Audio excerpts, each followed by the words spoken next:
Good evening, everyone. Today we have the third session with Srinivasan Kalyanaraman sir.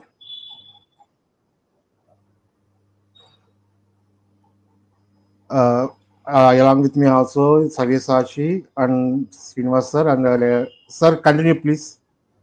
Over to you, sir. Yeah, thank you. See, in the two sessions we had earlier, we went through the geographical context in which most of the seals have arisen in the Sarasvati River Valley and Sindhu River valleys. We also got a glimpse of the archaeological context in which these inscriptions have been found. So on the screen, you will see that unicorn is a grapheme composition, and it's read rebus in Meluha Desi Bhasha, the language of the guild artisans. In the second image of the screen, you see a unicorn with a spoked wheel on its neck. The neck, there are rings on neck in one seal, M728,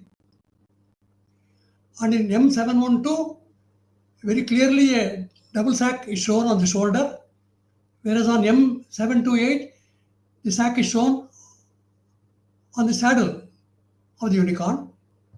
There are rings on the neck, and in another seal we have got spoked wheel.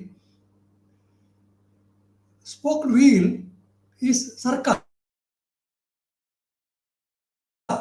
in Pushto language, ante potter's wheel. The similar sounding word called rebus principle, homonym, is arka, copper and gold. And the animal has got one spiny horn, like the one shown on the Apadana of Shush, Iran, a golden horn. That spiny forward thrusting horn is called singin. Singin ante singi, ornament gold. So it's ornament gold turner. And why is that spoked wheel shown on the neck of the unicorn? And why is the spaniel sack, double sack, shown on the shoulder and also on the saddle? They have got very significant words in the Meluha language, Desi Bhasha. And in the Apadana image of the same unicorn, the golden horn is shown, confirming that it is the Singi ornament gold worker. And the wing on the Apadana unicorn signifies Erake, Eranke, Rakke, Rekka, Telugu, Rekke, wing, Kudugu, Eraka, Kannada, Tulu, Eraka, molten cast, molten state fusion. Eraka ante wing. Eraka also means molten cast as metal. So it is a metal caster. So metal castings are shown, and why is that spoked wheel shown on the neck of the unicorn? Let's go to the next screen. Next screen, please.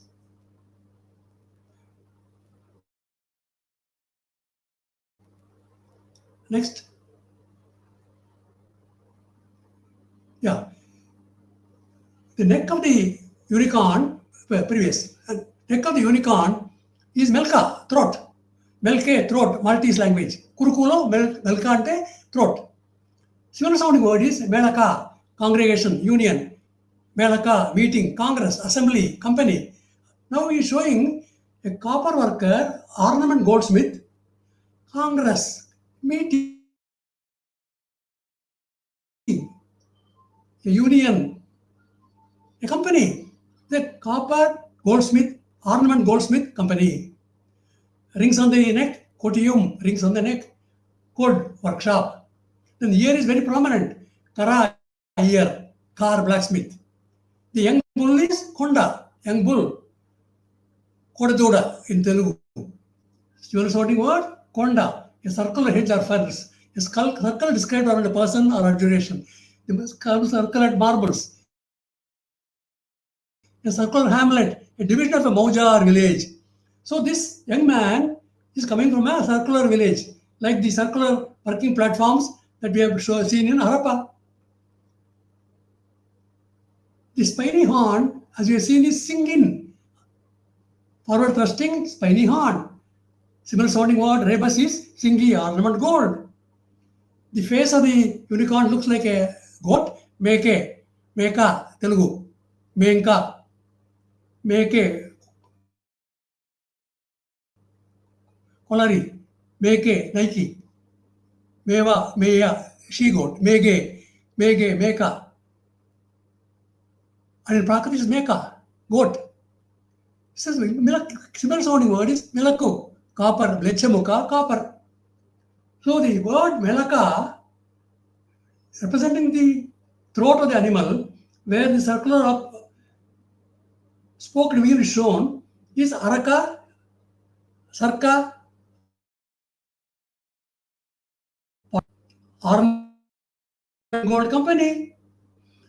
This melaka may be the source for the word melahua, Meluha speaker, the guild suite of Meluha, which is mentioned in the Mahabharata as Melecha, as a cognate word. Then we have seen on CL 712, composition includes a double bag on the shoulder. The word for the double bag is kantalam, traveling sack placed on the bullock, backpack saddle. Kannada, kantale, kantala, kantale, kantle, double bag carried across the beast. Telugu, kantalamu, kantlamu, bullock load consisting of 2 bags filled with goods. So he is a messenger carrying goods. In Marathi is called kantali, a bag having an opening in the middle. The similar sounding word is kantala. In Gujarati means maritime boat. So now we have seen a remarkable composition of union of different languages conveying the same message of a turner, a one-horned young bull, of a circular village working with gold, working with copper, artisan, and kantala is a goods carrying sack. So the unicorn is significantly represents a cargo carrying person. Kantale, kantalamu, kantlamu, bullock, kantala boat. So he's a boatman going on a maritime voyage along the river, along the Persian Gulf, Tigris Euphrates, and even up to Mediterranean. Okay, next please. So the archaeological context of this is very important for us to make a reasonable understanding of the words that were spoken at that point of time. These are words taken from the various lexicons. So they give a good idea of the possible Desi Bhasha that was in use at that point in time when these seals were composed. Next please. Now, we have seen metal caster, Debuk, Arka, Melaka, Copper Company. Now take a look at this remarkable seal, Harappa 1100. A unicorn is shown in front of a horn in 110B, in front of a standard device, and with two symbols. One is a U, another is 2 strokes. The 2 strokes is sign 87, which signifies Dula 2, Dul, metal casting. The 328, the U sign, is Bata, Patlu, Bata furnace, Bata iron furnace, metal casting, iron furnace. This is what is signified by the signs 87 and 328 on H1100B. And there are other signs and other side. So all the signs and the pictorials must be very clearly understood. Here is a cargo of a metal caster working with metal castings out of a iron or metal furnace, producing the goods and taking it on maritime voyage. Okay? This is how the entire composition of the writing system takes place. For example, take H1953B. There is a grand Zebu bull, Brahmani bull. On top of it, a fish is shown. Why a fish? Fish is Aya. Aya means a fish in Mundarika language. Ayas means alloy metal, iron, copper, any metal, alloy metal. Again, you see here U and 2 signs.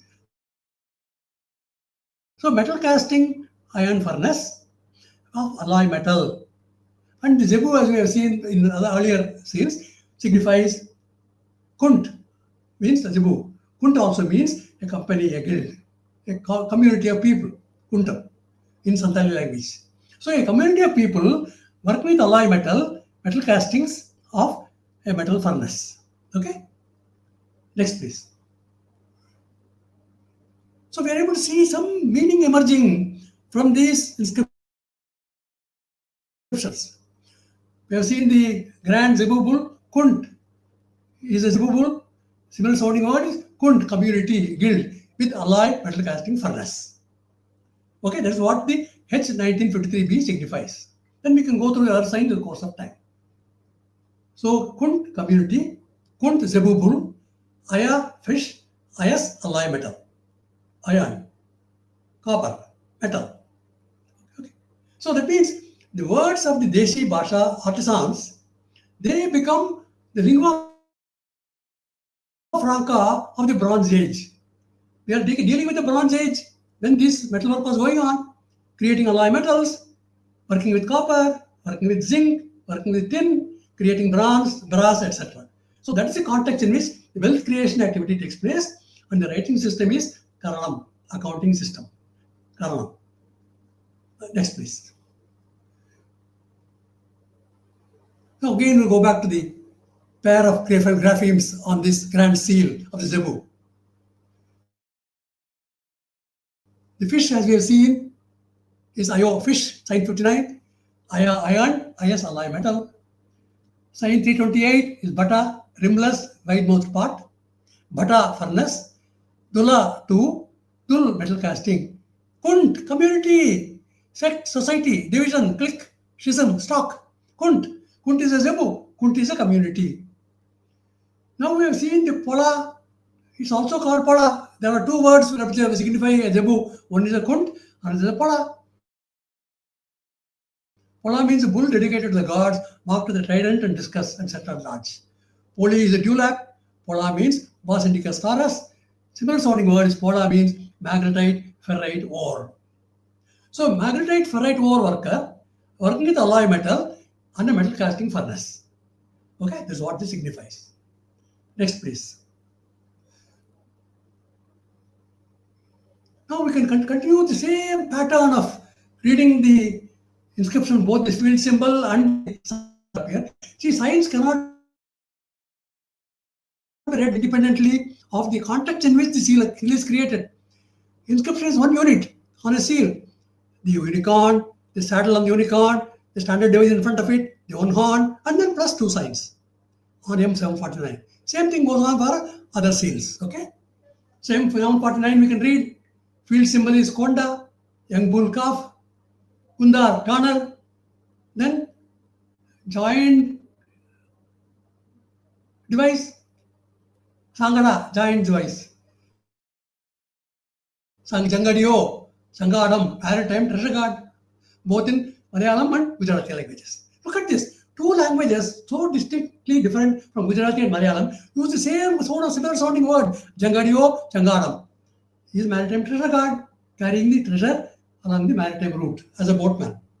So there is in this sign on M749, Ganda 4, similar sounding word, Kannada implements. Then there is a typical sign like a sprout, Kolu sprout. Kolu means bar of metal.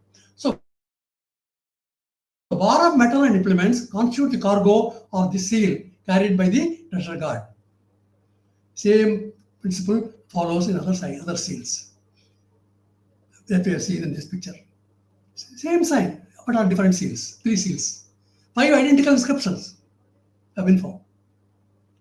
Okay? And I have taken this reference to the cattle from Fair Service of the Expedition magazine of Penn Museum.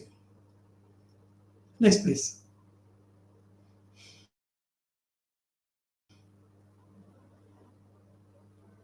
Next. Now, so look at the principle of the carving system or the writing system. They conjoin different images. For example, on this elephant, signified by a really brilliant article by Jarigi, a trunk of an elephant or a horn of a buffalo is tagged on to the face of an elephant.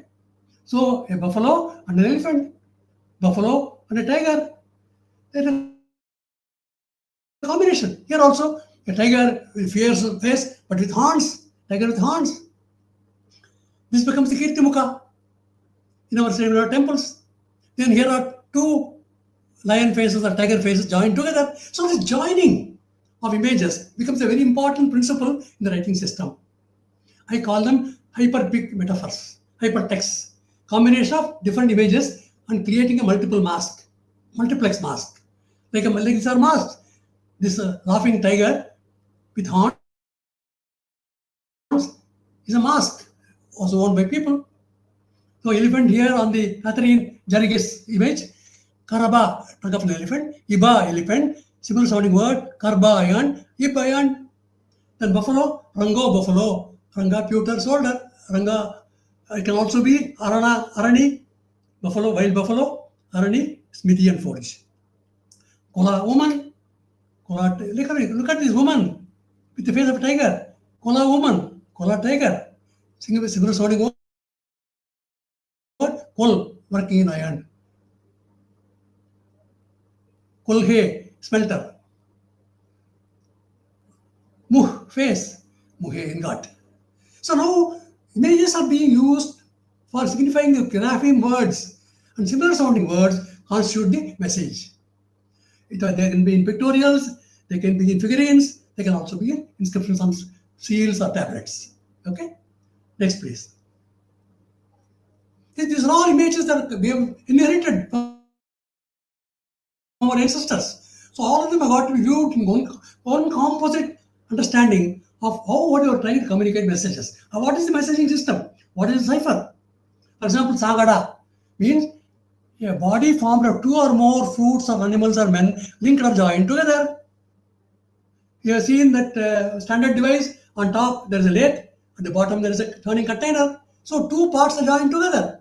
Similarly, parts are joined together in this composite animal. Face of a human being is shown. Horns of a zebu, like a horn, hand, then some scarves on the neck, and then a cobra hood as the tail, and emphasis on the tail. So there is some important signification is taking place by this imaging system. So we cannot understand the script without understanding the imaging system. Graphemes are the crucial component of the writing system. Grapheme means word related to a graph, a word related to a picture. For example, Iba, elephant, Ib, iron, Ibbo, merchant, Muh, face, Muh, quantity of metal produced in a furnace, Dato, scarf on the neck, Dhatu, mineral or ore, Kula, foot of a serpent, Kola, tiger, all working in iron. It can also be Fada, metals manufacturing. Pola, zebu, Pola, magnetite, ferrite ore, because horns of a zebu, black goat, Milako, copper, Rango, buffalo, smithy. So this is how the pictorials are communicating incredible messages. We are now trying to understand and register and document the words that were used in the Desi Bhasha. Words spoken by the artisans of that guild, of that Shri. Okay? This is called a chimera in Plato. It is very, very curious. An animal like this does not exist. So you are creating an image by combining animal parts. So that is the system that is used for writing system. This has got to be very clearly understood before we try to make any claim about decipherment. Next, please. Move face, move metal ingot.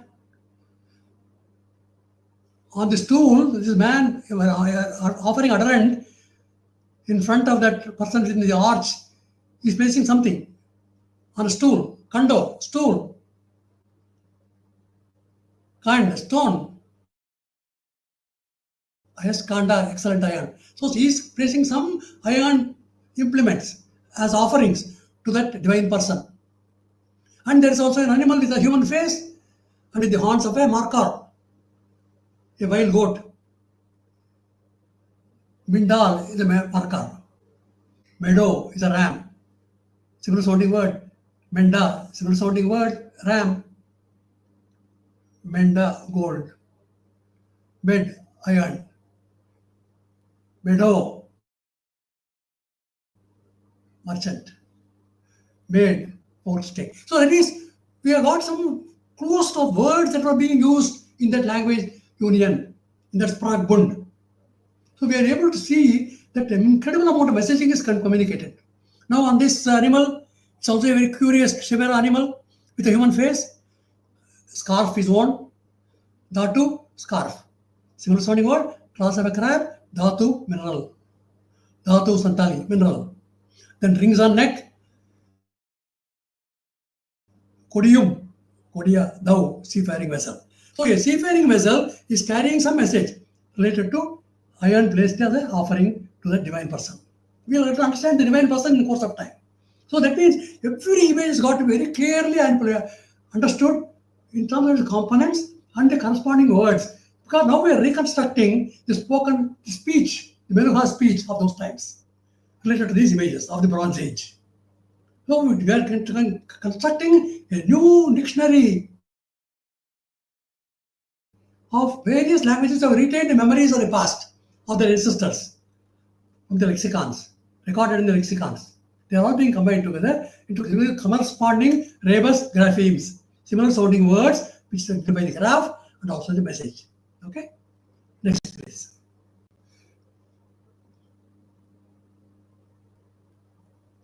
Let's look at two with seals. The man is a worshipper, Bhata, worshipper. What means he is Bhata, furnace, Bhata, iron. And that offering plate, he has got a ladle on the cup, Mukha ladle, Mukh ingot, furnace ingot.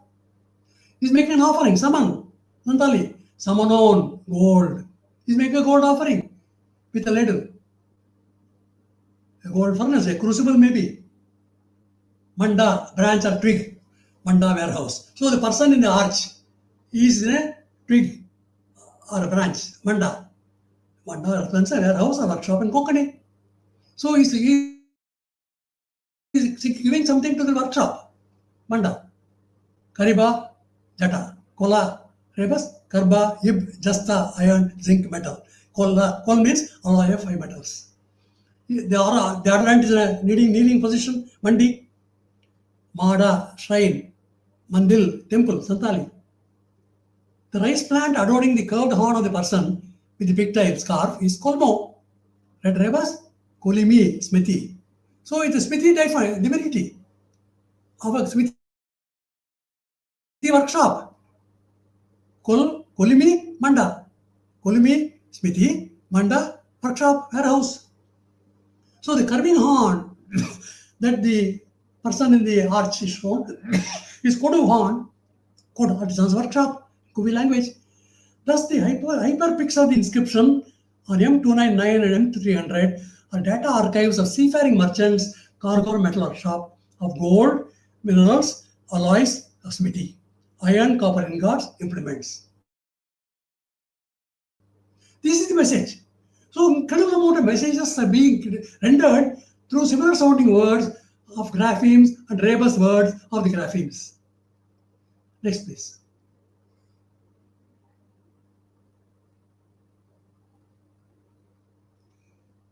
Now there is a remarkable sign which shows like a picture with a U in between. U, obviously, as we have seen, is a bata, is a furnace, is a crucible furnace of a goldsmith. The square is an architectural feature of a temple. Kolel, Smithy temple. Kole means temple in a Kota village. Kolel also means Smithy. A temple is a Smithy. A Smithy is a temple. Kolimi is Smithy. Kol working in iron. So ligatures of the glyphic element within the room, Bati, proudmouth rimless pot, Bati smelting furnace. That the composite ligature sign 243 signifies furnace smithy. It's a temple, but furnace smithy. Again, other readings, Ayo, Aya fish, Aya iron, Ayas alloy metal, Kanda notch, Kanda implements, Kanaka, Karanaka rim of jar, Karani supercargo, Karanaka scribe or account, or Karana dispatch, messenger, accounting system. Karnika in Atharva Veda means spread legs, doer. Dhanadhara, helmsman. So he is a boatman. He is also a scribe. He is an accountant. He is supercargo, carrying the cargo. So there is a pincer sign, Sunni. Sunni means a pincer, a smith's vice. There are similar sounding words, Sreni, Sedi, Sun, guild. That smithy, Sunni, pincer, I submit, indicates Sedi, guild. There are 18 Shredis at that point in time, saying from inscriptions. 18 Shredis, 18 guilds. Dato, class of crab, Dhatu, mineral, Dhatu. Thus, the hypertext of the inscription signifies cargo from furnace smithy, guild minerals, implements, handed over to the supercargo, representative of the ship's owner on board a merchant ship, responsible for overseeing the cargo and its sale. This is complemented by the hyperpic part of inscription, seafaring merchant's cargo from metal shop of gold, minerals, alloys, smithy, iron, copper, ingots, implements. So look at the incredible amount of messaging that is done through this inscription together with the pictures. So the pictures and the inscription are got read together. One is in script, another in pictures. The pictures have to be read as graphemes. The script also has to be read as graphemes. Similar sounding words have to be identified. Then we will be able to get the message. This is the decipherment process. Okay? It may look very complex, but it's very, very simple. Identify the graphical word, say like fish. Then identify a similar sounding word which signifies something more important, a wealth item. Aya fish, aya alloy metal. Okay? Next, please.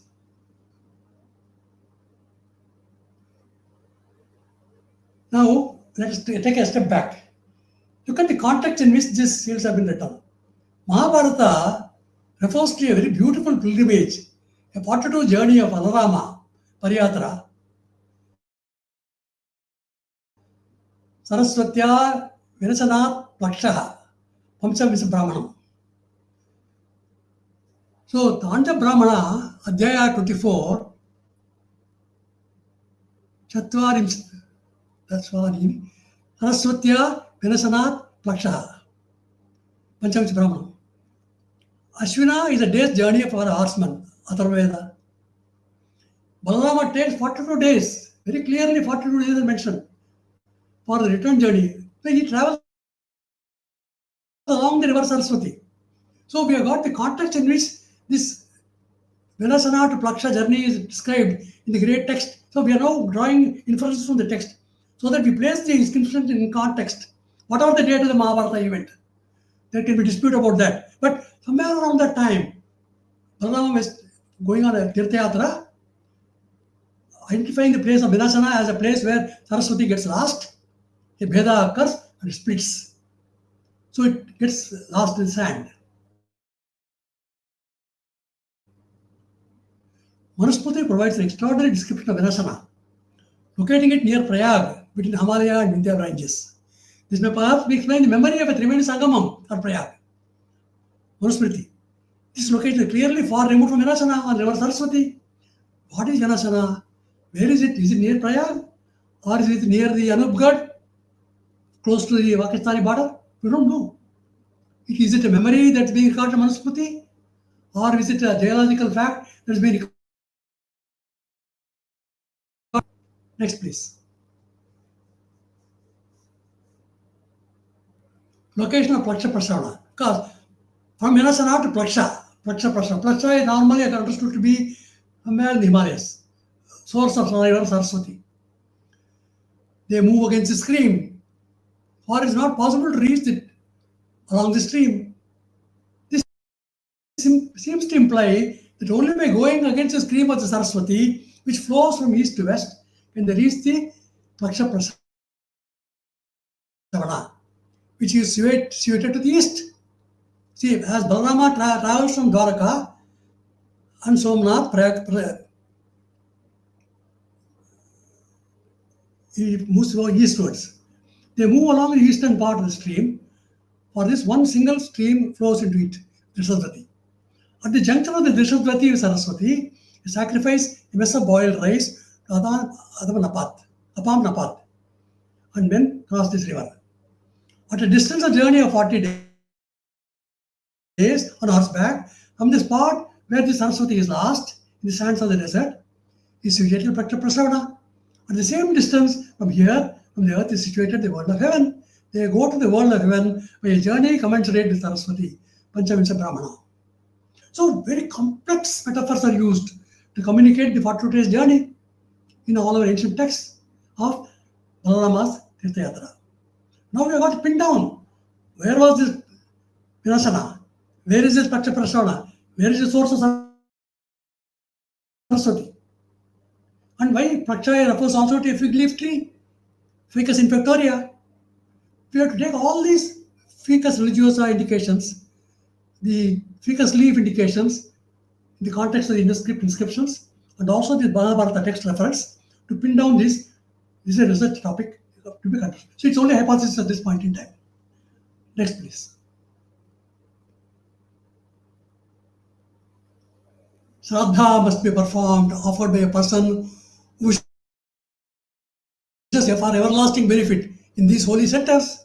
Saraswati, Vinasana, Paksha Prasavana, Vyasatirtha, Aditya Shuddhati, Triplaksha in particular, Omkara Paravana, Chakravatara in the Ganga, excellent mountain Mainaka under the source of Yamuna. The devotee is rid of all his sins. They are very hot and very cold water springs. The Brahmanda Purana. Vasishtha says here as to how many imps were liberated by him in the forest. Formerly in the Dravida country, there was a king named Chitra. He was born in the Soma family, was a great hero, brave, and had mastered the science of weapons and missiles. O king, hear about this unbearable condition of that world. The king went into succession from one hell to another. First he went to the hell called Amisra, fearful and giving great agony. The evil spirit, oppressed by grief, while wandering, entered Plaksha Prasavana forest as a result of the future good fruit. Extremely grieved, he resorted to the state of Viveta god tree. These are the indications given by the Puranas. Next, please. We have to pin down Plaksha Prasavana. Now, landside image shows very clearly bifurcation of Veda that occurs near Anubgad on the river Saraswati, the Saraswati system.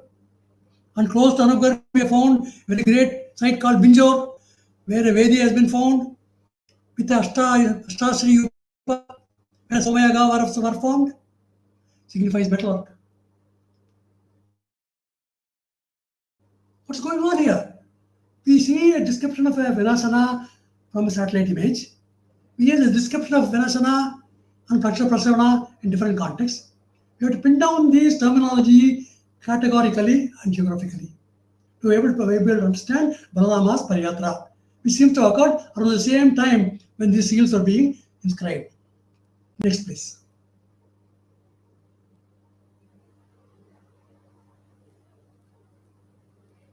Binjor.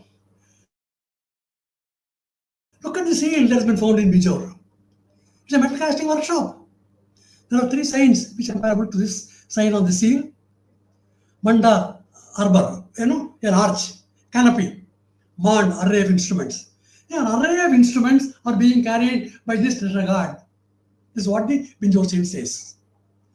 And there's a slash type, it's a angle, kamari, declivity, slanted line.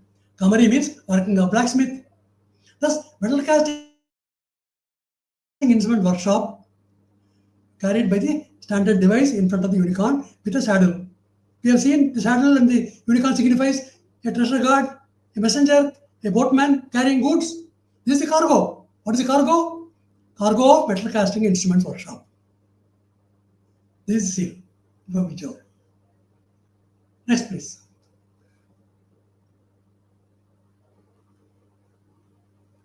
This is the seal. Seen on a palm, so that you get the relative size of the seal, very small. only about 2 centimeters by 2 centimeters roughly. Okay. Sanjay Mansoor discovery made by the students of the Archaeological Institute from Delhi. Beautiful, beautiful seal. Next, please. Now, let us also take a look at another image from what's called a Bactria silver vase in Miho Museum in Japan. This silver vase is very important. It has got 2 layers of information. Top layer indicates 8 priests working with perforated vessels and producing some ingots and wearing a trefoil shawl. And at the bottom, there is the imaging of a karshaka, furrowing that is taking place by agriculturists. And at the rightmost of the bottom picture, a person is carrying with a raised hand a tablet, a seal containing information. Can these be deciphered? Yes, they can be. The 8 priests, 1, 2, 3, 4, 5, 6, 7, 8, are 8 Ritrij. Brahman, Hotru, Advaryu, Udgatru, Potru, Aglidru, Udgatru, Neshtra. Rigveda 2.1.2. These 8 priests are performed a Soma Yagna. Tagne Hotaram Tava, Potrum Murtiyam, Tava Neshtram. Neshtra is Potru. See, there is the herald's task and cleanser's duty concerned. Cleanser, Potru is a cleanser, is a cleaner. He is a surveyor of various types of metals coming into the treasury. Potadara, leader art thou and kindler for the fierce man. Thou art the director, thou the ministering priest, thou art the Brahman, Lord and Master in our home. This is adoring Potru and Hotru. And this man from the field, agricultural field, is carrying a tablet and mokaras. Maybe he is carrying a karshapana. Karsha means agriculture. Karshapana, pana, a tablet. Beautiful picture. So some narrative is being communicated which matches with perfectly with our ancient texts. Rigvedic 8 priests wearing shawls, and we will see about the shawls in course of time. Next, please.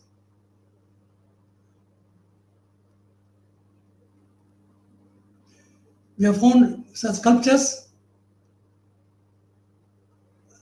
in Shari Sokta. Is a person wearing a fillet on the forehead of a different shape compared to the Mohenjo-daro priest, but they are all shown with the typical sitting posture. They are also comparable to the priest king, the Potru of Mohenjo-daro. Next, please.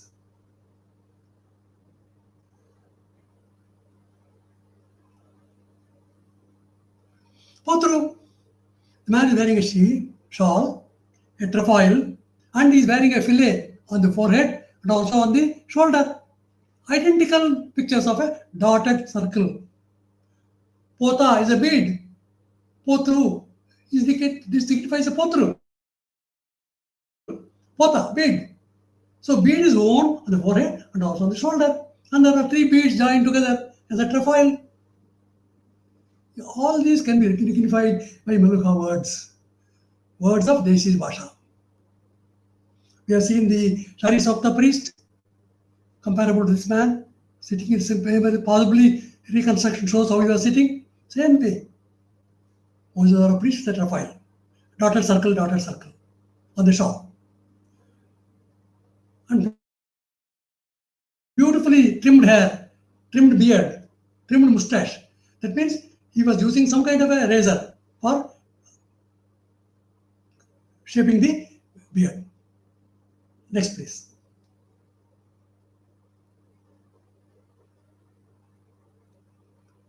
He is a layman, he is a nobleman, he is a priest, he is a king. Who? We don't know. But perforated vessels are used, as shown on the silver vase of Bactria. They might have contained Shara, to oxidize impurities in ores.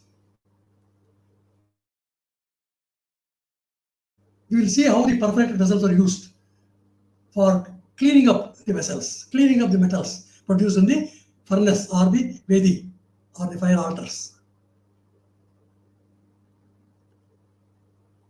So, the contrary to general references, the Mohenjo-daro priest do not represent a king.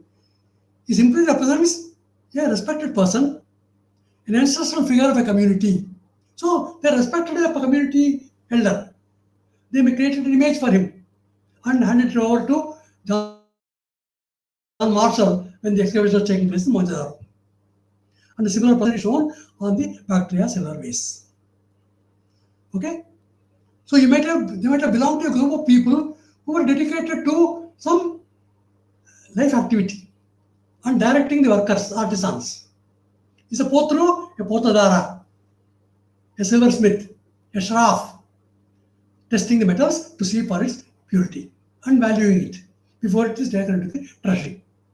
There is the job of a potru, cleaning. Poti is a priest in Malabar. Next, please.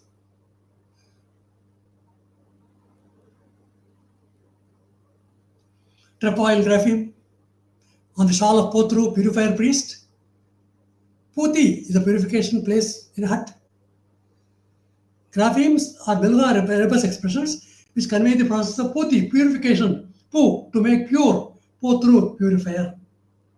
That's how the word Potru is derived in the Rig Veda.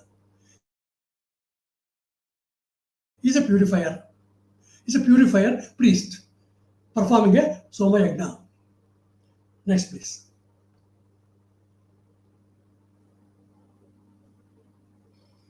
A terracotta sculptural garment shows a representation of Puti's purification of a woman standing on the bathing platform of a hut, decorated on the base with trefoils or 3 dots in circle graphemes. I submit that the narrative is intended to convey the purification process through the word Put, dot in circle, the trefoil of the priest shawl, Potru, purifier, Puti, purification. Puti, purity, sanctity, Oriya, purification, Puti. Pu, to make pure, signified on the base of the trefoil or 3 dots in circle. I submit that the 3 dots in circle of the trefoil signifies a 3 dots in circle signify Pu, to make pure. Purifying process is his job. Next, please.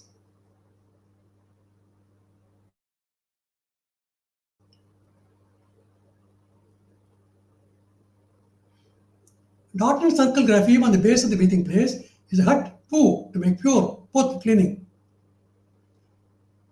So this beautiful image of a hut and the bathing taking place is given by Chronicle Watch, and thankful to him. Purification signified on the sculpture. Thank you. Next, please. So Put, bead, Potru, priest, Potru, purified priest, Potadara, shraf, silversmith, goldsmith, Potadara. It also is called a Poti, shawl. On the shawl, garment, are these 3 trefoils shown. Putti, glass bead, at the bottom. Putti, glass, Putti, glass bead. Pote, long straight bar of jewelry. Put, glass bead. Put, jeweler's polishing stone. Potra is a purifier in the Rigvedic Soma. Okay? So Potadara is an officer under the native governments. His business was to assay all money paid to the treasury. He was also the village silversmith. This is a Marathi explanation for Potadara. Same explanation occurs in Oriya for Podar. Next, please.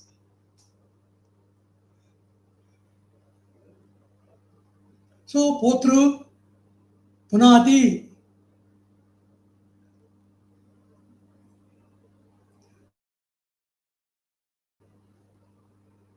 Rutvik Mede, Acha Vakasabde. So is a purifier priest.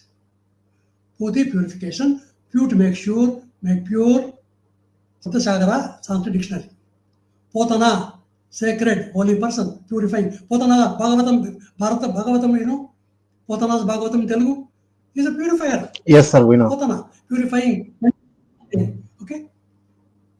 Beautiful. So the words are retained in all languages of our land. So there was a unifying force of this Pragbun language union that existed, which combined all these words and then made them their own. Okay? Next, please. Shari Sukta, where that great sculpture was found of the priest. It's a burnt city. Shari Sukte is also called. It's also called Shari Sokta. A sizable Bronze Age urban settlement. Look at the first fortification. The fortification is a typical of almost all archaeological sites. And here is a sign with 12 strokes. 12 means Arka. Similar sounding word is Arka, copper, gold. This is the sign on this seal. So some purpose going on related to Arka, copper, gold. Arkal gold. Arkasale, coppersmith, goldsmith. Next, please.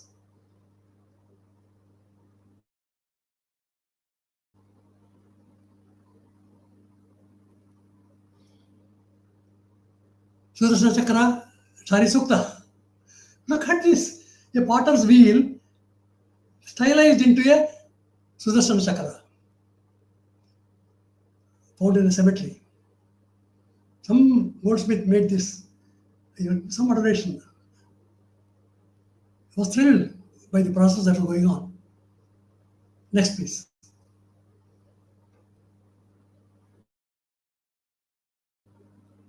Now there is a very beautiful imagery found again in Shari Sokte, where this vessel, if it's turned around, it creates this image of a goat trying to catch up to the leaves of the tree or a plant. Okay? So they were trying to communicate incredible amount of imagery. Meka Telugu, Meka Prakritam, goat catching up. Next, please. 3178 BC. Okay, before Common Era. Imagery is communicating important messages. Bronze Age production workshop, a detailed review has been given and a very beautiful archaeological report. So there is archaeological context is very important to understand the meaning of these inscriptions. In isolation, it will be very false assumptions that will be made. We are likely to commit errors. They must be completely validated every step of the way in the agricultural context, archaeological context, and the metallurgical context, Bronze Age context. Okay? Next, please. Mundikak, another great, look at the huge pillars.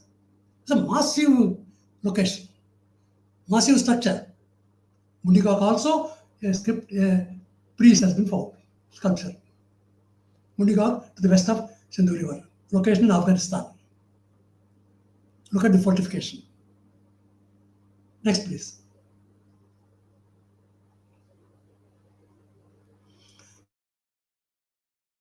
Here is the Mundikak Twitch. Nausharo Sheshtinkar. Nausharo shows in a seal, a squirrel, Sheshtinkar. He is a guild master. Here is a priest wearing a very typical fillet. This man is wearing a dot in circle shape. Here he is wearing some kind of a stream, some kind of a flow. Close to that place is Choga Jandal Ziggurat, comparable to the Mundika fort.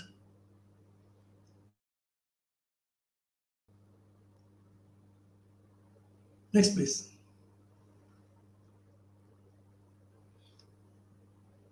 Choga Jandal, the ziggurat rises in multiple layers, comparable to the ziggurat in Mohenjo-daro, which you call a stupa.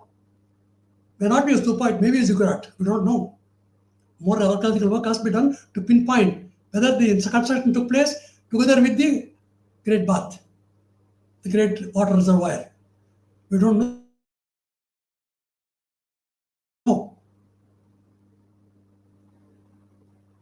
The Elamite language describes Shoga's anvil and is translated as a basket mound. It was built around 1250 before Common Era by King Untash Napirisha. And Napirisha also produced very beautiful Srinivasan images in bronze comparable to the dancer of Mohenjo-daro. Next please. Untash Napirisha axe. So these are the ziggurat shapes have been found in different places. They are definitely ziggurats. The Elamite cuneiform inscription of Palace of Untash Napirisha, King of Elam. Shoga's anvil ziggurat. Inscribed bricks were found, and one brick read referred to Untash Napirisha, son of Hambuna Mena, king of Ansari and of Susa. And it is further. Just look at the ziggurats. Next please.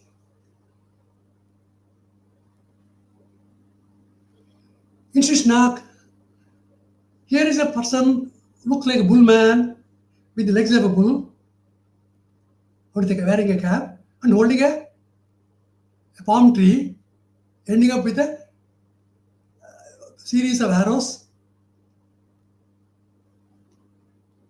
It's a holder of a arrows or spear. A quiver of arrows. We don't know what words were being used at that point in time in this particular place. We can't figure out what language was used at that point in time in that particular image. But the bull is signified by Dangar. Thakur is a god. Thakur also is a blacksmith. So he signifies a blacksmith who was making some spears and arrowheads. Next please.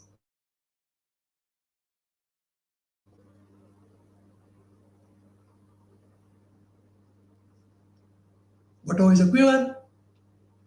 Bhatad is a bellows, furnace. Brahastra, but furnace, oven. So this quiver of arrowheads or spears may indicate bhatti, furnace, kiln, a sacred fireplace.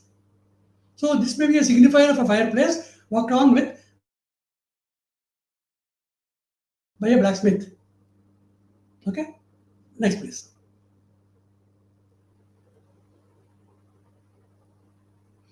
Look at this beauty. This is made of Sarasvati-Sindhu technique, last wax technique, same technique that was used for making the bronze dance girls of Mohenjo-daro. This is Napir Asu, wife of Untash Napirisha in the Louvre Museum. She is an Elamite queen, wife of King Untash Napirisha. A statue from the temple of Ninhursag in Susa. It weighs 1,750 kilograms, like our Nataraja, based in Swamimalai. So he also has an inscription written on top on this bronze, on this Sarasvati bronze.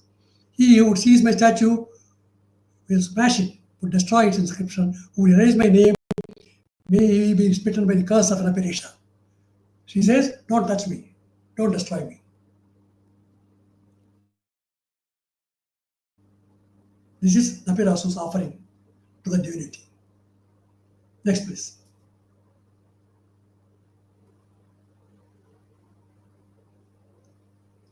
So the retreat is an equally shaped fillet found at Motigak is an induscript cipher. It's close to Bactria. It's to the west of Sindhu river, west of river Saraswati. There is a location, locus. Next please.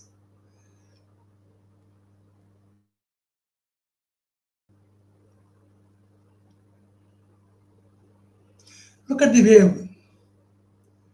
This could be signifier of a Brahman. To Brahm is to move, Brahmati. So the movement is being shown by the shape. Unlike the dotted circle which represents a Potru, this man signifies something like a Brahman, Brahmati. So it could be a Brahman. This Montigak priest could be a Brahman priest. He is a Potru priest, one of the 8. one of the eight, one of the eight. Next, please.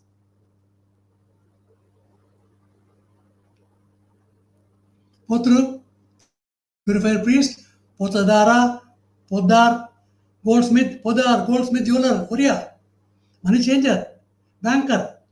It is all later evolutions of meaning.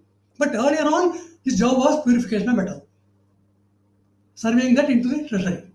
That's the job of Potru, purifier. Okay? And look at this gold disc has been found. This is comparable to the dot and circle. So dot and circle I submit is Potru, bead, circular bead. Then we also see the golden fillets, like the one worn by the Mundikak priest. The wave, Brahmati moves. Next, please.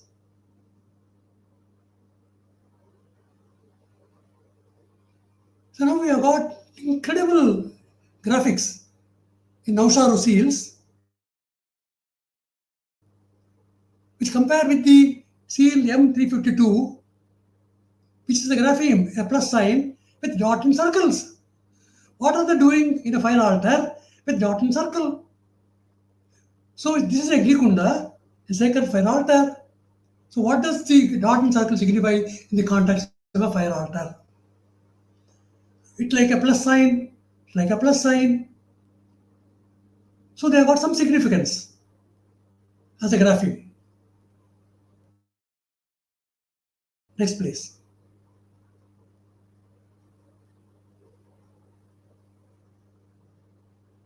Similar pictures, plus sign, plus sign, plus sign, plus sign with some dot, plus, plus, plus. Fire altars, something is indicated of something sacredness. And with, like sun's rays emanating out of this plus sign, some sacredness. Next, please.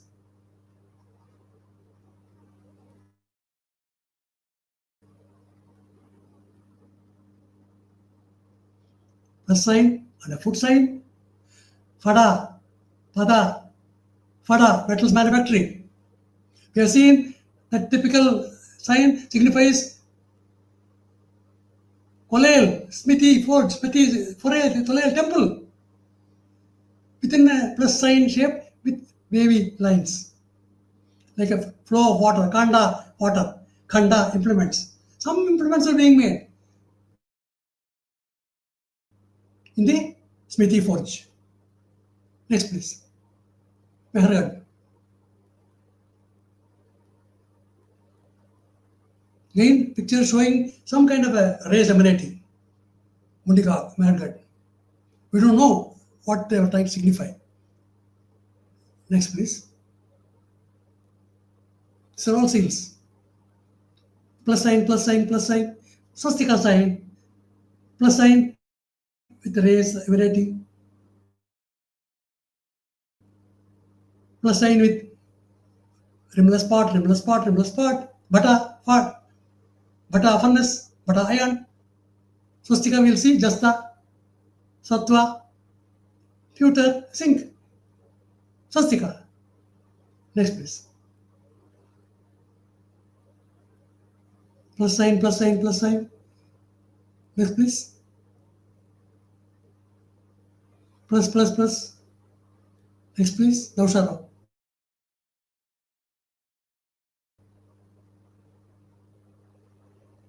Nausharu, metalwork. A bull dedicated to the gods. Zebu bull. Poli, Dulap, Pola, Zebu. Bos indicus. Similar sounding word, Pola means magnetite, ferrite, ore. Next, please. Dot and circle, dot and circle, dot and circle. 7 of them. 7. Elugu. Ekku. Ukku in Telugu. Kudi, center of circle, point. Kuti, smelter. Vritti, circle, Vitti, profession. Smelter, circle, smelter, profession. Dot and circle, then circumference, circumference, circumference. Vritti, circle, Vitti, profession. So some effective Desi Bhasha words are being communicated by these graphemes. Red rebus, red similar sounding words. This simple principle, similar sounding words is rebus. Same principle that was used in Egyptian hieroglyphs. Next please.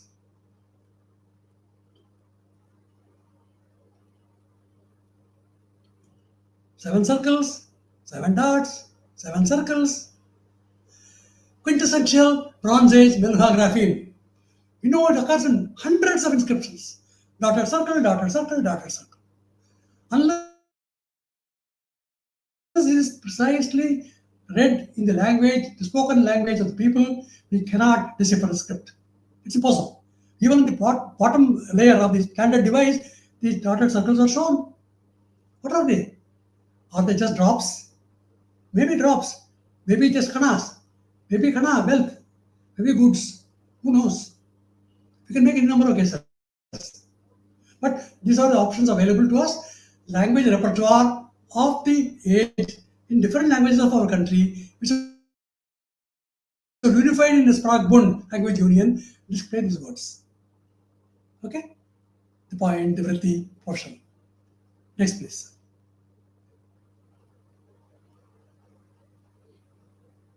Now show a metalwork.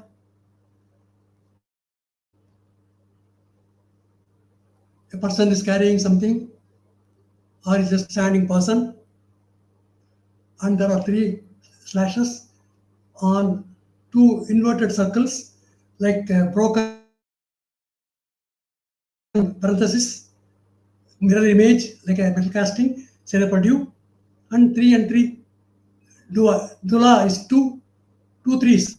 Dula 2, Dul, metal casting, 3, Kolomo, Kolomo 3, Kolimi, Smithy Forge. Metal casting, Smithy Forge. Or it could also be Kuti, curve, Kutika bent, Kutila, Katil, bronze. 8 parts copper, 2 parts tin. We don't know, either of them is possible. Which is what the message is communicated. The graphemes communicate these words. It's up to us to make a choice what to use at the point in time. But we can present both. Because we can't precisely say which particular word applies to it, which particular image or grapheme. It may be both, or it may be either of them. Next, please.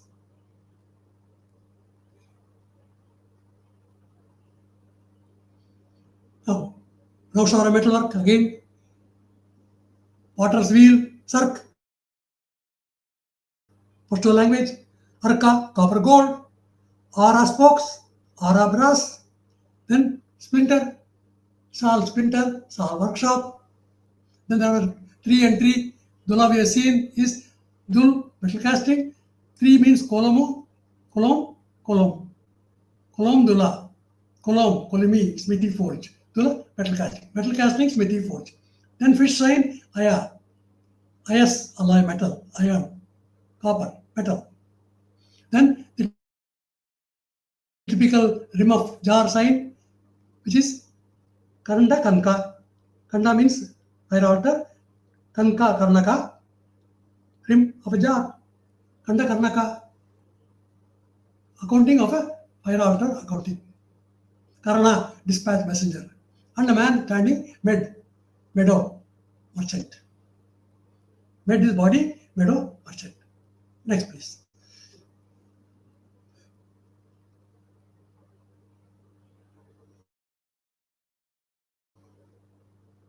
Kotila bent with a slash.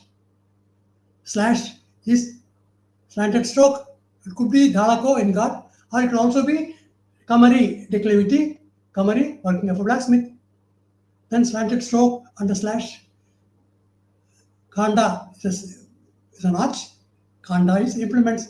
So implements in gods of mint, because fish with fins. Kamata.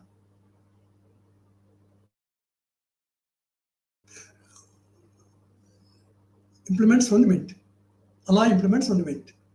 Next, please.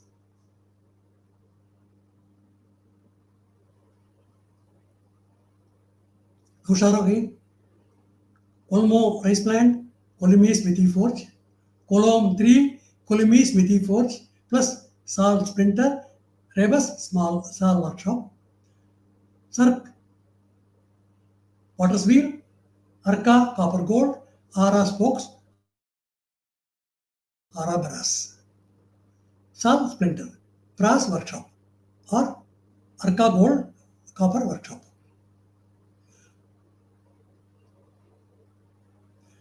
This can also be Eraka, Erakolu, Elakna, pouring liquid by tilting a vessel. In Telugu, there is another word called Pota, Potaraju. Pota also is pouring metal, molten metal. Potru, Pota. Arca, sun's rays. Arca, Eraka, molten gas, copper. Next, please. So now we are deciphering the script with reference to the images on the each inscription. We have seen that one horned young bull in front of a standard device, maritime carrier, a treasure guard, working with a maritime boat, Kantala. Kantala also means a standing container, on top is the lathe. Next, please. Unda, lathe. Undana, setting jewels, a gem setter. Rameshwaram, Danta tooth, Dhatu, the right ore, copper ores. Column 3, Colimy Smithy Forge. Kannada, Karnika, Karani, supercargo, sky. So cargo of from Smithy Forge of ferrite ores carried by this messenger with a shoulder bag or a shoulder double sack, Kantala, going on a maritime boat. Next, please.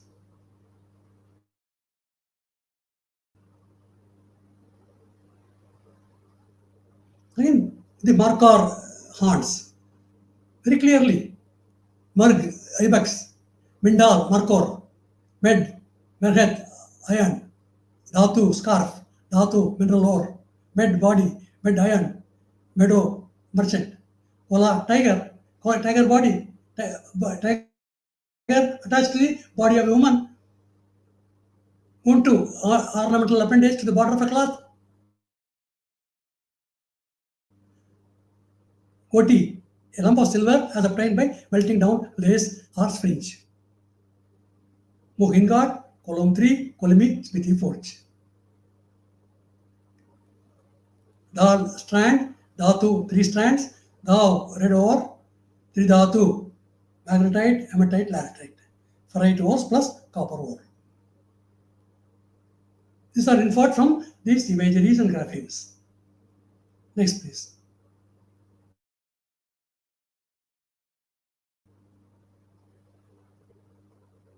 Plus sign, you have seen before, strand, and a plus some sacred filter, sacred fire altar. Dhatu, Dav, particular soft red stone, Davat, cast of iron smelters, Davdi, composed of or relating to iron, Davat. Next, please.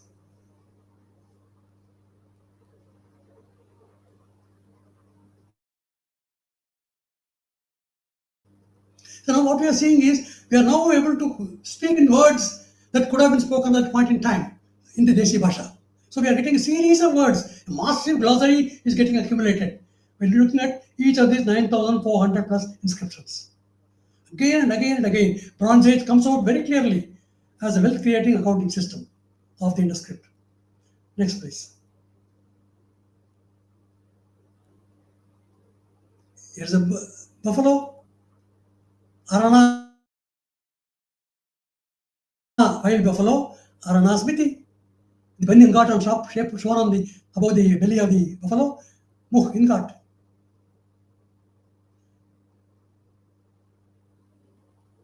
Outside metalwork. Next, please. So now what we have done, we have fused archaeology, text from the Satapatha Brahmana and the Rig Veda, the literary text, and the inscriptional graphemes, and readable to read what this unicorn signifies. Look at the complete picture of this unicorn. A maritime treasure guard, guild metal implements cargo, seen on the Mohenjo-daro pectoral M1656. There are very clear indications of the pannier or the double sack, the belly, thigh, and a overflowing pot. Low means overflow, khanda means pot. Low khanda, together low khanda. Low khanda means metal implements, metalware. Metal implements and metalware are being carried by this treasure guard on dhow. Changada, maritime double cano. Sangada, giant parts. Changadio, military guard. Changadam, convoy guard, responsible hire guide to foreign territories. Changada, maritime double cano, cargo boat, catamaran. Kantala means both the double sack and also means a bottom container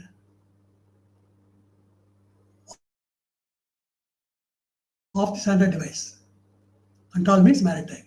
Churning vessel, also maritime. Double sack, maritime, Kantal. And dotted circles are there, we have seen before, as signifiers of purification or both bead, or potavruti, or potaraju. Next, please.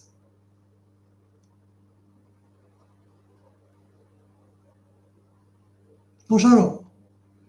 Again, the pimples very clearly show, for example, a ficus leaf with some ligatures on the body, ligature bandage, body.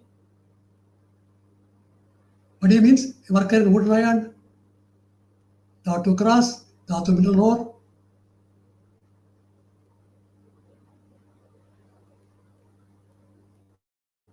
Next, please.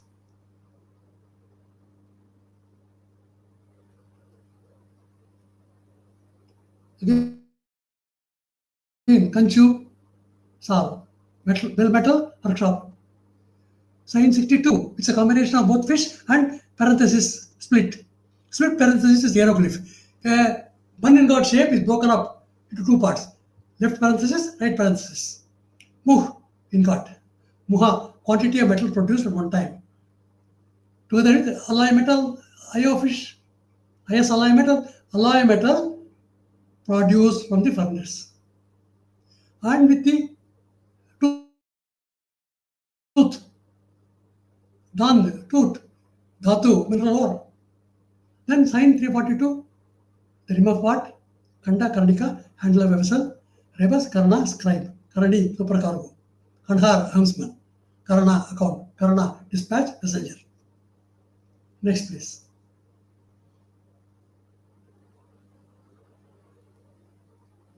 Karach corner, and within those corners, there is also a spoked wheel, Sarka, Arka, copper gold, Kanchu. So there is working with both bell metal and copper and gold. And there is a tongs, karu, pincers, tongs, car, blacksmith workshop. And signs 254 is a composition of Khanda, jag, indentation, red as Khanda, implements, and Kolmi, smithy forge. Dul means two. Dulla, metal casting. So two strokes and division of Kolimi, Kolen, smithy, Kolel, temple. So it's complex. A construction is being created as a sign 254. Next, please.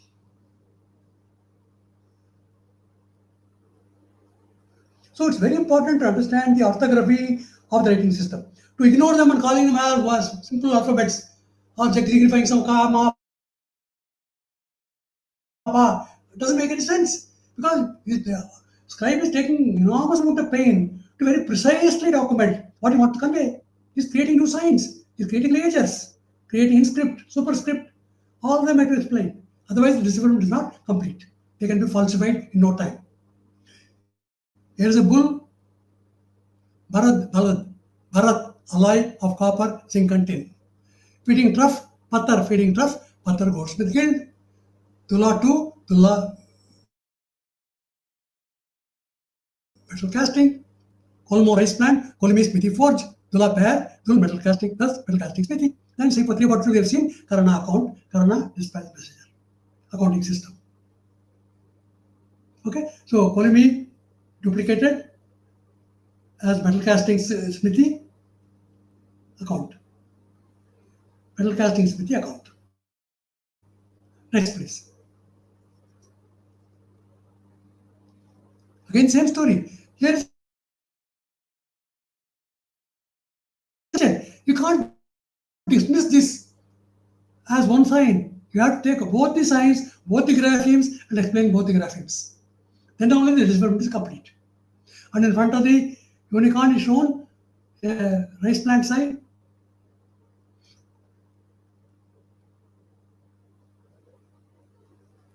Maybe a stack or arrow.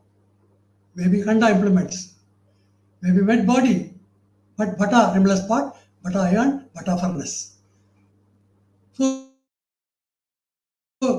iron furnace meadow merchant. Iron furnace merchant. Next, please.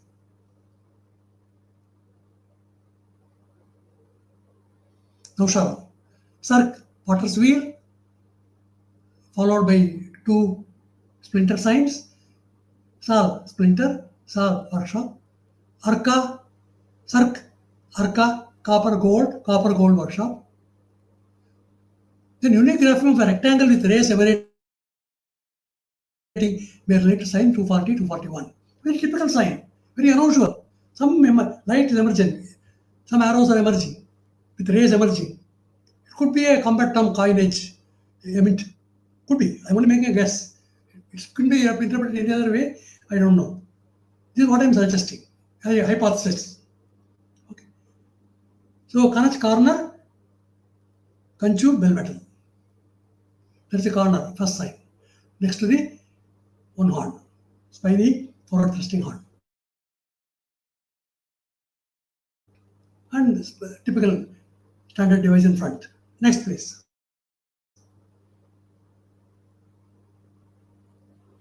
Again, in front of the zebu, see 3 signs, 3 or 4 signs maybe.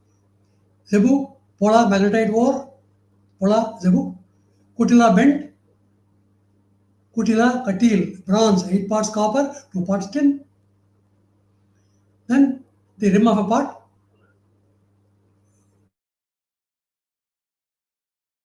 with the 2 Dul metal casting, plus sign 342, Kanka, Karana, dispatch, messenger, account. Then stock or arrow, Kanda implements. The arrow, last sign. Alloy metal implements. Next, please.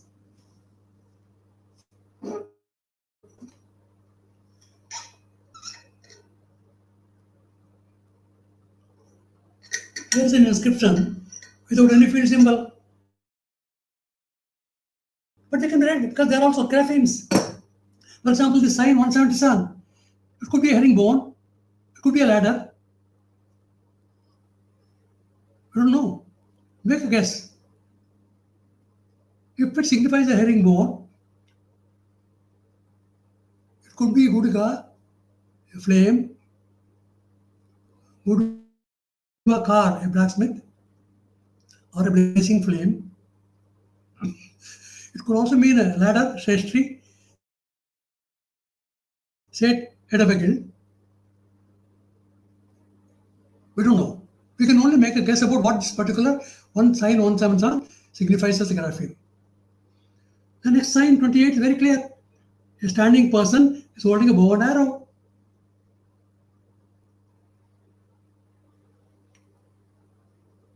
Kamatio is a bowman. Kamati is a coiner. Kambatam, coinage coin. Kamata, Telugu, mint, gold furnace. So he is a mint gold furnace worker. Carrying a bow and a standing person. Meadow, bed, body. Bed, meadow, merchant. Gold furnace merchant. And same the other signs also get read similarly. We have seen the number of seals.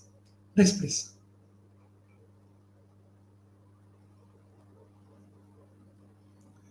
Look at sign 180 of the same inscription. Inlaid bark pegs within a the rhombus with a corner identified. Koti is pegs in the ground in two rooms on which the thread is passed back and forth in preparing the warp. The weaver's mechanism. Go to large barrel of tobacco or hookah. Got spool on which the gold or wire is found. Got a seed hole. Goto, gold or silver lace. Got hem of a garment, metal wristlet. Kind of a spinner's work and goti of gold bride. Lump of silver goti could be signified by this particular sign 180. Next, please.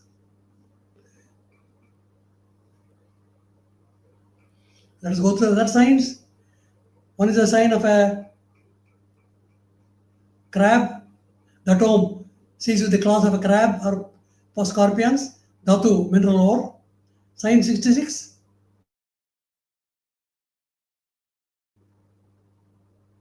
Is sign 65 plus circumscript of 4. Kanda means 4. Kanda implements, thus bright alloy metal implements.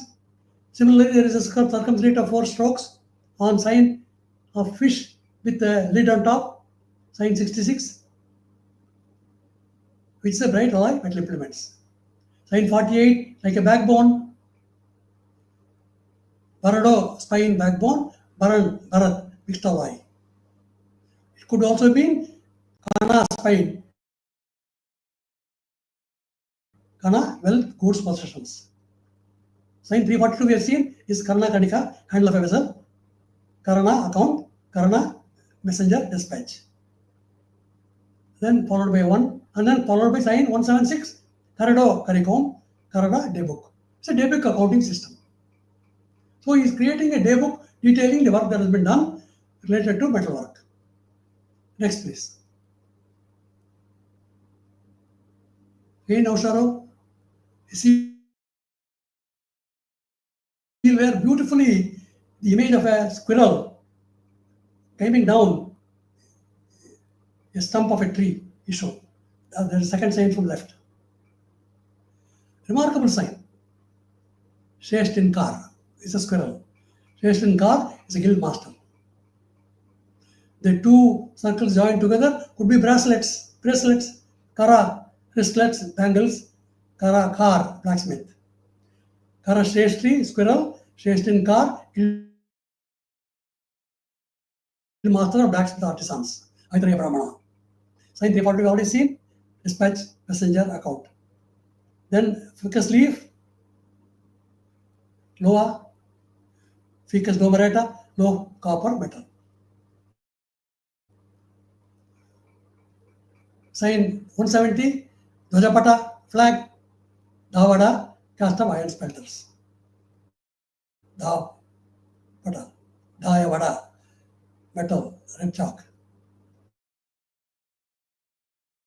Dhayavada is a flag. Dhavada is a smelter. Next, please.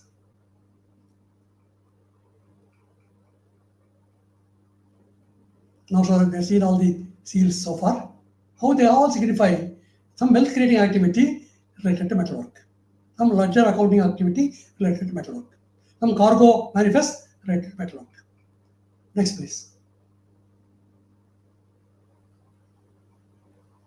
Again, now, Shara, with a broken part of the seal. It can also be read whatever signs may remain. Next, please.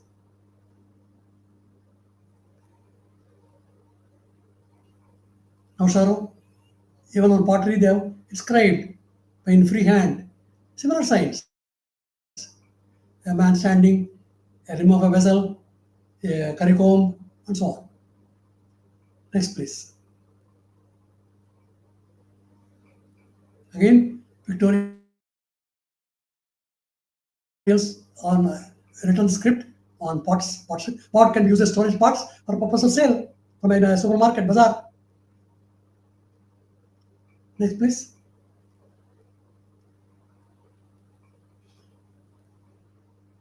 perforated jars. The perforated jars also contain some inscriptions. They relate to alloy metal work, like the fish sign. So the perforated jars had a very specific function in relation to firework done by earthquakes in a fire altar or a sacred agrikunda. Next, please. Now, sure, we already seen this. Next, please. Sibri contains similar pictures of rays emanating around circle with a dot. Next, please. Plus sign, plus sign.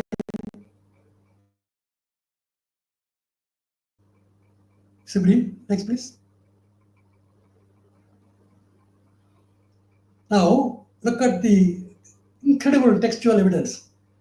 In Satapada Brahmana, there is a ishti or yajna that is performed called Traidatavi ishti. It is described in great detail in the text as an investiture ceremony for the priest after successful completion of the Soma Yajna. Either the Brahman priest or the Potru priest, wearing those fillet, are decorated during the investiture ceremony. Or they are anointed as successful completion of the Triti's work, the work of the priest for performing the Yajna. So it has been successfully performed. Brahman, Potru, Mundika Mohenjo-daro priest, and Potru priest are the Mohenjo-daro priest. We have seen a so-called Pashupati seal, which contains a buffalo horn. It's called Tattar. Tattar Kola means Kulu, headman of brass worker. Tattar is a brass worker. Iron smelter guild. Tattar. Next, please.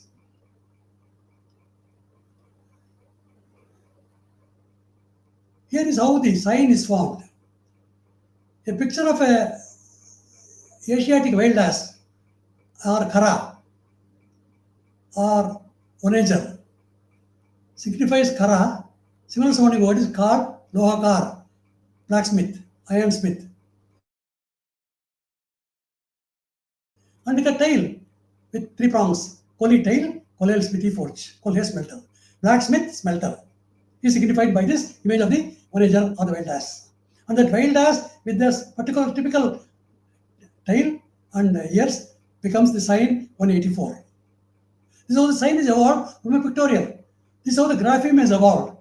Graphic sign is evolved from a grapheme picture. Look at them, there are about 10, 15, 14 signs that are being shown on inscriptions. Graphemes, which distinguish Kara wild ass, Rebus, Kar blacksmith, with a distinct sign 184. Added with a Koli tail, Rebus, Koler smithy forge. Thus together, 184 reads as an expression Kara Kolel, iron worker smithy forge. Kar Kolle, blacksmith smelter. Okay? Kol in Santali means Kols, an aboriginal tribe of iron smelters, speaking a language akin to that of the Santalis. So Santal Parganas have retained memories of the old ancient words of the Desi Bhasha. Some extent. Same thing happens in Telugu, Oriya, Tamil, Malayalam, Kashmiri, Sindhi, Prakrit, everywhere. Because of the language union, all of them absorb these Bronze Age words created by these artisans in the Desi Bhasha, and they become the repertoire, the lexical repertoire of all Indian languages. Okay? Next, please. Kirtimukha, a tiger that's shown on many temples. This Kirtimukha is shown. Why is that fiery tiger, which is one of the masks in the Indus Valley Saraswati civilization? It's a Kirtimukha. Why glory? Because it signifies something of glorious work that was done during the Bronze Age by the artisans. They were Kula is a tiger, tiger. Kula means headman of a guild. Kul, working in iron. Kolhe, smelter. He's a smelter who's created wealth for the nation, wealth for the guild. That's how this tiger becomes such an important signifier. And sometimes it's shown jumping. Shalika, village of artisans. So there, the Kirtimukha is the village of artisans who created the wealth of the nation. Pada, Padya, tiger cub, Pandya, customs inspector, and this particular customs inspector sign is shown on the robe of Mahavinayaka of goddess, Afghanistan. A beautiful tiger cub decorates the garment of Mahavinayaka. Why? Because he is a Bandya customs inspector. He is a scribe, metals manufacturing, Pattada. Pandya. This is the significance of the Kirtimukha. Next, please. In terms of the language of the Desi Bhasha. So we are now deriving Desi Bhasha words after words after words. So look at this. Kirtimukha with a Nandi venerating the Shivalinga. What a beautiful imagery. This is from Tamil Nadu sculpture. Granite. Now it is on the Los Angeles County Museum of Art. Look at this image. What a stunner. What incredible messaging is being communicated through this messaging system called the graphemic writing system, graphemic accounting system, Kannada accounting system. Next, please.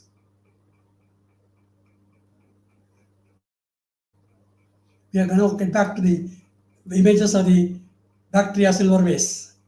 Two sides. On top, we have seen 8 fridge working with perforated jars and some metal alloys, balls or ingots. And at the bottom, workers on the field and a person carrying a tablet. Next, please. Miho Museum, Japan. Incredible narrative. How can we separate the decipherment from these images? They're all part of the messaging system. Some are graphics, some are script items. Doesn't matter. Both are graphemes. Both the script writing, symbols, signs, and the pictorial motifs, all are graphemes. Graphemic words with rebus renderings in Meluga Desi Bhasha. Araka, plowman, plow with bullock complete, Arka, copper gold. So bottom portion clearly signifies what work is going on. Copper gold work is going on. Agasale, goldsmith workshop. Arka gold, Akasale. A number of words from both Telugu and Kannada. Akasale, Agasala, Malayalam, Tamil, Agasaliga, Akasala, Telugu, Agasalika, Agasaliga, Kannada, goldsmith. And in Telugu, you can see Araka, a plow with bullocks complete. That's what the bottom image shows. Araka. Araka Kadu, cultivator, right? Also, Araka worker. Araka Kamar. Araka Khar. Next, please.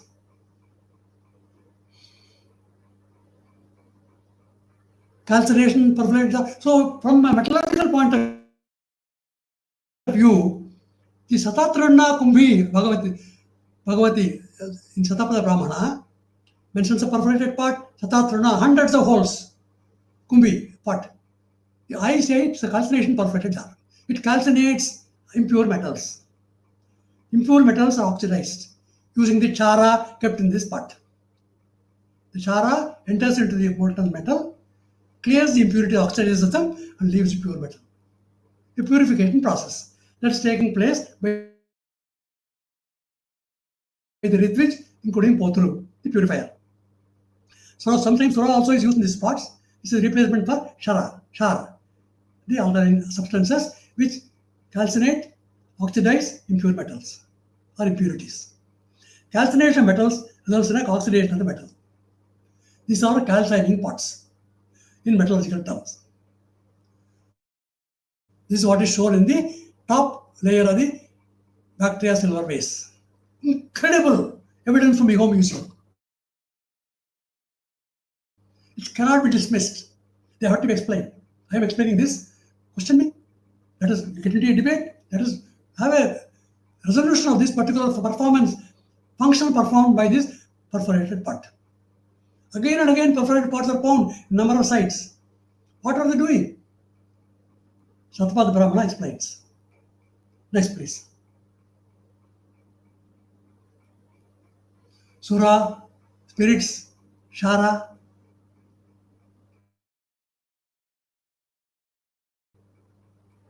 By Sura and Chan, not just plain liquor, but arak are spirits made of grain. So grain components, the Shara components, Acha Sura, they are all components kept in these perforated jars. Wild paddy, after distilling, is used for fermentation. And they are used as a reward for the performance of sacrifices. But drinking Sura is not meritorious. But making Soma is meritorious. Using perforated jars to purify metal is meritorious. Next, please. Sura. It could be a beverage or it could be made of grains. Next, please. In the investor ceremony, Traidhatavi needles are used. Shatapatha Brahmana says. They have found archaeologically these three types of buttons of gold and also needles, which are used as writing instruments. Stitching the sequins using these needles, creating a trefoil on the shawl of a priest, Potru or Brahman. Next, please. Traidhatavi, again details, textual evidence in Shatapatha Brahmana, how the investiture ceremony of the Potru is performed. Uta Pota Rishidati Rigveda Suktam. The objective of the yagna is achieved. The investiture ceremony involves prayers prescribed for having attained the desired objective. Yajurveda yagna is an investiture ceremony of retreats. Potru is a purifier priest with trefoils on his uttariyam. You have seen Traidhatavi. So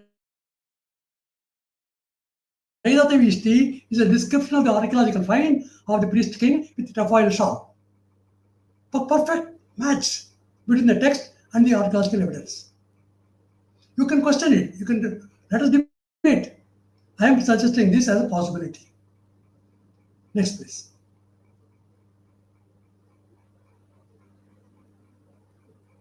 Conjectures on the significance of the evidence, as I told, 3 discs can be of 3 metals, copper, silver, gold. You create a trefoil decoration on the garment of the Mohenjo-daro priest. The trefoil is called Tridhatu, aggregate of 3 metals. Ganesha. Tridhatu is Ganesha. Amrakosha. Sanskrit dictionaries. The 3 metal discs fused together and embroidered or sewed into the garment, like Kutch embroidery tradition of Zardozi or Ari garment embellished artwork. Fillet a ribbon band with circular inlay ornament on the forehead and similar but smaller ornament on the right arm, upper arm. The central ornament worn on the forehead of the famous priest king, sculpture from Mohenjo-daro, appears to represent high bead, possibly made of gold, with straight-eyed inlay in the center. And a great archaeologist suggests this. Question him. That is a question. Next, please. The rightmost priest is holding a trumpet, a conch shell. We also see a conch shell in the National Museum in Delhi. Next, please. It can also, alternative word is pata, slab, tablet, like the pada, metals manufactory carried by that man going from the agricultural field on the back to a silver vase. The Ritvij wears a pata, a slab or a tablet on the forehead and out on the right shoulder. Thus he is wearing a pot, gold bead.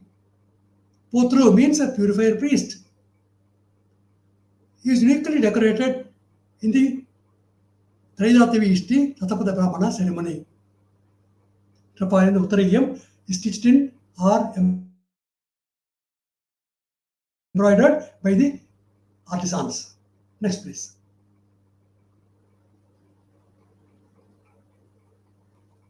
Button, trefoil. There is a Kalasha Nordic word called Prayork. It could also be a significant similar sounding word of Trayambaka, 3 eyes, 3 coppers. Divine Jyotirlinga of Trayambaka, Nasik, India, may be a memory retained from the past, from the Sarasvati-Sindhu civilization. Look at the beauty of this imagery. Look at the messaging that has been communicated in Desi Bhasha, the Melha Bhasha, the Melha Mlecha Bhasha.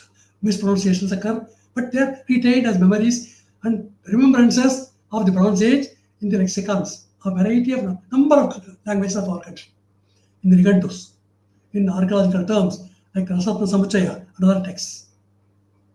Next, please.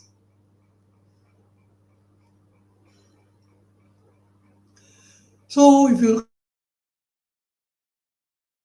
at it as a matching, resolving a integral equation, you can see the Traidatavi Ishti identifies this Potru priest with embroidered metal plates or glass mirrors on his shawl and wearing a gold bead fillet on his forehead and also right shoulder. So matching with the archaeological evidence and the textual evidence.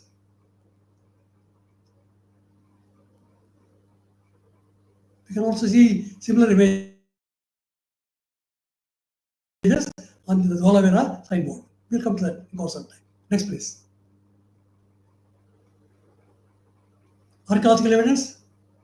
These are the known functions. These are all from archaeology. Gold bead, gold button, center circle, dotted circle, collection of gold beads, 3 of which have copper alloy in their interiors. The corroding copper also breaks the after gold foil. Look at this combination of metals. Gold sequins found in Fort Digi face of Harappa. A button or sequin made of thin gold foil, which could have been sewn into the trefoil of the shawl. Button or sequin made of thin gold foil with a small interior loop for attachment for clothing. So it's like a button stitched into the shawl. Next, please. Let's come back to the beautiful imagery, composite narrative. 8 priests shown on the top, a farmer at work at the bottom, and a trader carrying away with the tablet with the right hand. So we know the 9 priests, the Brahmana, the Nestor, the Hotru, the Advaryu, Agni, Potru, purifier, Achavaka, the inviter, and Maitra Varna, priest of the Hotru. Achavaka could be a person knowing the conch. That here it is, I performed Somagana successfully, together with my 7 other priests. Next, please. So we have come back to the same thing. A typical fillet shape refers to a Brahman. A typical fillet shape refers to a Poth or a Potru. Next, please. Poth or Potru. We have seen this before. Pothi glass. Next, please. Just in a recollection of memory, that's all. So here is a seal which shows a water carrier. There's a Telugu word called kuti, means a water carrier. Similar sounding word is kuti, smelter. And there are 2 stars. Meadow, polar stars. Meadow, merchant. So what is he? Water carrier, smelter. Meadow, merchant. Water carrier, purifier, merchant. Smelter, merchant. Smelter, produce, merchant. That's what is shown in this guide seal number 12. It is found in Ur. In pure induscript inscription. There's no doubt about that. And there's also a parenthesis. Split parenthesis that are shown on the circular seal. That split parenthesis as we have seen is a lozenge shape. I have a one ingot shape. Muh ingot. Dhalako in God. Next, please. You have seen this Pata tablet. How Pata, symbol sounding word, signifies a metals manufacturing in Marathi language. Next, please. The file we have seen. Again, we are recollecting from memory from the whole outside just to complete the picture of presentation of the narrative. Next, please.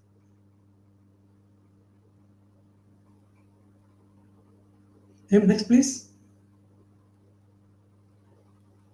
Look at this beautiful picture of the Kachi lady artisan sewing in glass, mirror glass, and metal into the clothing. Beautiful. This work signifies the Tridhatavi Shri. These people wearing these wristlets made of conch or brass or shell, right from the wrist to the shoulder, signifying like a dancing girl of Mojadaro. These are the traditional artisans. They are living memorials of a unified Spragbund, a union of languages that existed among the guilds of the third millennium before Common Era. Tridhatavi Ishti. 3 metals, Ishti, Yagna. Minister ceremony for the priest who performed it successfully. Next, please. Textual evidence we have seen of the investiture priest in the Vedic Suktas and the Sapta Brahmana. Objective is desired object has been achieved. Yagna is successful. Purified product of Soma has been obtained. Purified Soma Pavamana has been obtained. Next, please.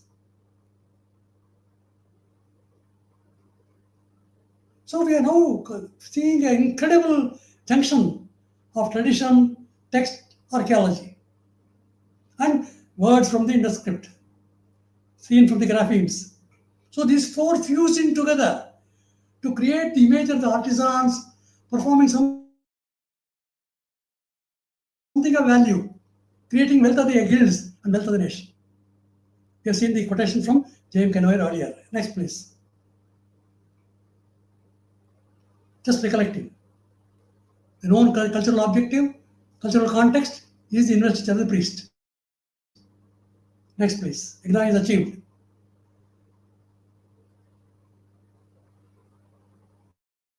Yagna is achieved. Investiture ceremony begins.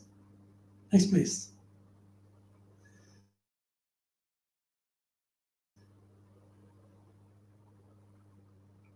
Investiture ceremony in detailed description. I don't have to read it. You can read it at leisure. 13.6.2.17, 5.5.5.16. 3 gold pieces of 100 manas each are the sacrificial fees for this offering. He presents them to the Brahman. Clear. Sayana further explains what is gold coin mean. They may be satamanas used as a value, like a measure of those times. What all the time is? Maybe 2000, maybe 3000, maybe 4000, who knows? Nobody can say. But it is related in the Vedic tradition, Yagna tradition, Soma Yagna tradition. Next, please. 10th Brahmana. How detailed description of the gold, silver, copper, royal power, stitches in the robe. So all these are words that seem to explain the graphemes. 10th Brahmana, Tridhatavi Ishti. Next, please. Tatapada Brahmana. 4th Brahmana again describes what is Gurumuga, Gomruga. They're all metaphors. First oblation, second oblation, third oblation, so on. They're all very precisely documented, incredible amount of prayer systems. In the Ashwamedha, major Soma Yagna.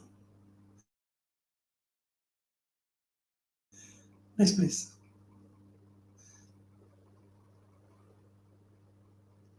Sixth Brahmana.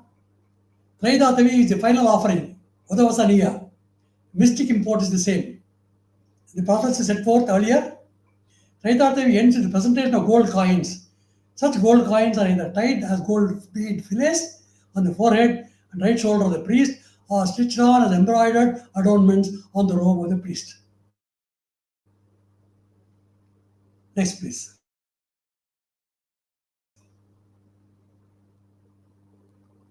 Fifth Brahmana. Again, Vritra. How the imagery of Vritra and Indra in fight is resolved. And the oblation is offered to both Indra and Vishnu. He prefers the bath of both rice and barley.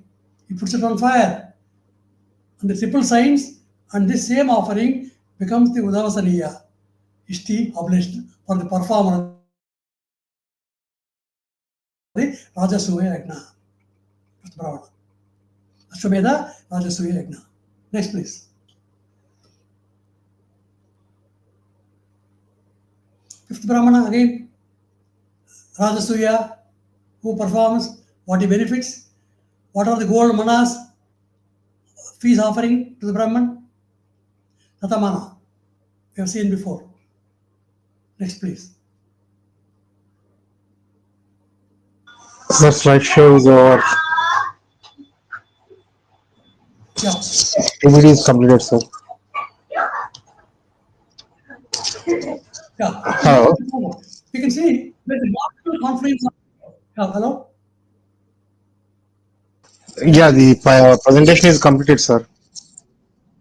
Yeah. So I will just summarize in few words. Now that we have seen a remarkable presentation of the river Saraswati, why she dried up, what are the reasons for her drying up. We have seen the number of people who are living there on the banks of the river Saraswati, right from Gujarat up to Ganga Yamuna, Doab, and performance of the archaeological activities of metalwork during the Bronze Age. What are the contributions? They all seem to be recorded in these induscript inscriptions. So in decipherment of the induscript inscriptions, we can use the archaeological evidence, textual evidence, words from the dictionaries, lexicons, which can explain these graphemes. Grapheme is a picture word. It can have a similar sounding word which signifies the wealth or accounting system. Okay? So this summarizes the presentation, the first part of the presentation in 3 sessions we have had. We'll continue seal by seal, inscription by inscription in course of time. Namaskaram. Namaskaram, sir. Thank you for the session. Shall we end the live session? Yeah. Can you sign off? Yes, sir. Thank you very much for Yes, coming thank the you. live. Thank you, Haindavudu. Thank you, Sai Prakash. Sai, thank you. Thank you, sir. Thank you, Pa.